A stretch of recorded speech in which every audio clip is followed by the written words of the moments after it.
Rồi thì am har sania technique sang cái gì hết thì hiang khel ta sẽ là lâu thì về ngót chi po anh mang lâu anh ngay tụi nó sẽ lấy ngay riêng pani ni hian anh thuốc băng anh đi rồi anh thuốc anh mang anh anh buổi lâu nghe đi amma tangin fighting plan mobile tangan này về ni chan chu Rfa na ron vai chia aku tak chia hey tu na miang chia hi mo Lalrinawma mo an Lalrinawma or an ti phei hun na te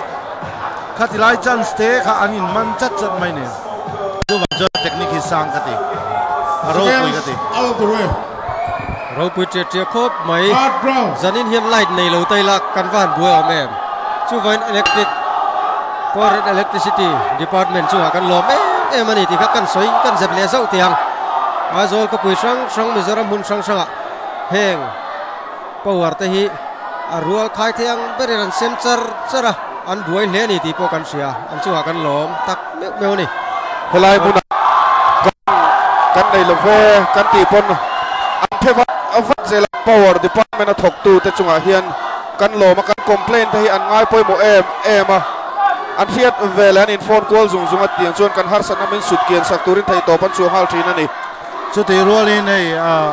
mani man lo bathroom te bedroom te sitting room kan en light chuan light off ram famila kan en tlan theina turin energy kan man tem theina turin kha kan soi tel du lo kan ni washing machine na puan lo su chir te kan omani phai chuan off ri ati chi khop mai tu nang kuna chuan LPS te po hi mi ho sa le mi thil phal te zara moi tak main anon tia heng te hi a lokin na nia heng ho chu ate lom thu kan soi mon mo ni khai an kut kha ka van na mi em than van nei takem tuna hian Lalrinawma hian a fight dan tu rahi duai na study lo ma in ka sia Rfa beinan chuan tharum khi mang tam lo jok sela ti te du thu kan sam mai men chu pu van min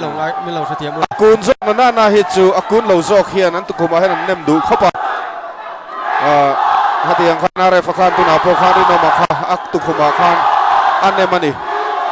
Rfa game a hian Lalrinawma hi lut don ang chatin ka sia poni sela hian tu na chuan Lalrinawma hi straight hit chako speed ala cha em ari sia mai ma se avan pu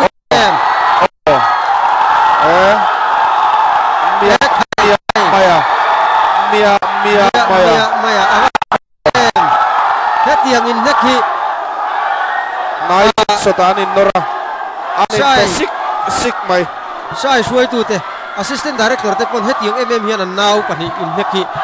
apuyang ti hi an ring phakin ka ring lo re boxing aizol khupuya mai ni lo Mizoram mun sang hian alar hian alar em maya no pang en2 te ta na siat tur kan puang ange en2 no pang te boxing in ngai na amai ro chu glove nen headgear nen lo chuan lo practice lo sam ula ti kha kanan cha du chu ni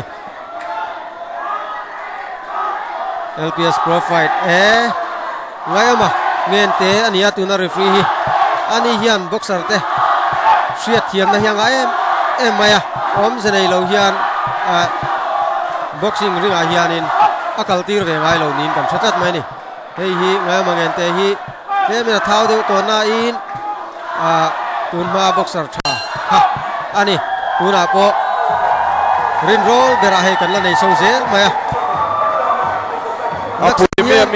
pui mi nakzan hianin pathian in remati ni chuanin Mizoram Iowa boxing local masaber tekha mel sia tir jo kan tum dor ani tin nakina final ate phei chuan gold medal ron hon masat tu te le Mizoram boxing ron solut tu te kan office bearer masate chung te po chu helai hian ron som kan tum don ani mi pui te hian Mizoram boxing history ngai kan chhotrana tu te ngen ni in lo pel mai te khan lo ni ve the ni chung ta chu kan la ron mel sia tir thei tu ra chu kan ngai ani ava pui bia em puwan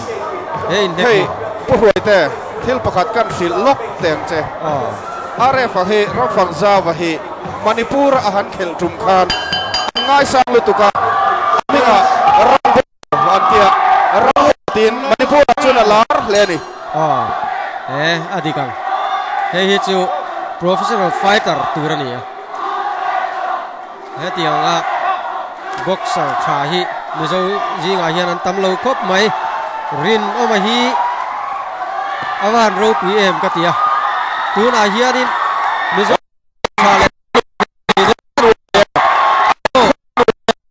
thiam le thiam ni kha khoi nuai an ti chu a huai le ni ngam le ngam chou le chou pa le pa men le men ani nuai ni bongin silak lo ale lamchan sin pek tum lo anin singot ngot ang mai hian an han bei vel thin ani apui mi hle mai LPS Pro Fight nge mizo boxer ro pui mi pui ma pong sira kan mai te lamchan sla kan tum Rfa norbeta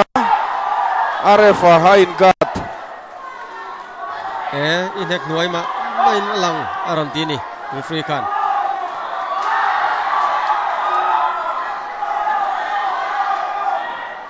ke korkong po hi hemi te pani hi an hato khop maya boxer tam tak chuni ka soi photo thina an ha fual lutuk thina below the belt hi neck oilo ania an hemi an kong hren noi hi neck oilo ania an hak chin po le lamchan san petlem tina ni maya chuwang chuan ke kor fual du aron ha hi chu experience boxer an ningai lo hemi te pani po he an hak chin em hi lo thir reng te u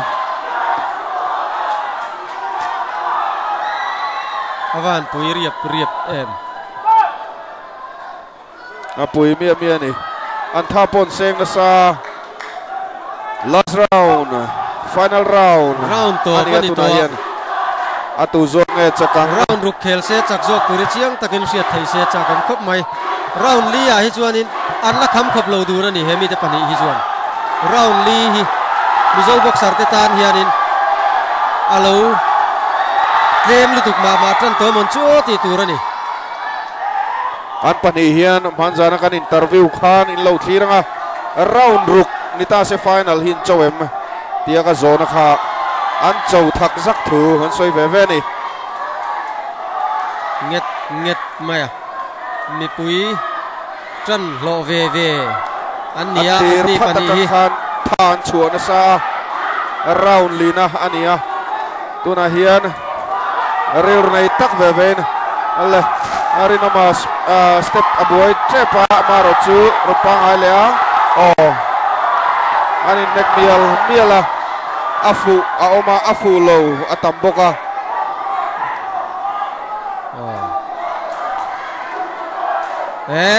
professional style takin tuna hian ngayo mangen te chu ra kuai then kat mai mit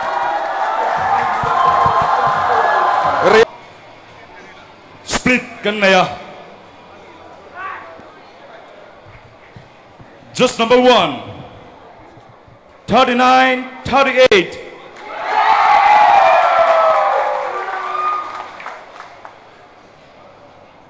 just number 2 39-38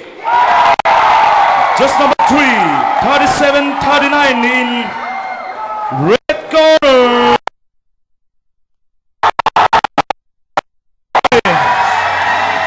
Ramfangzauva Rfa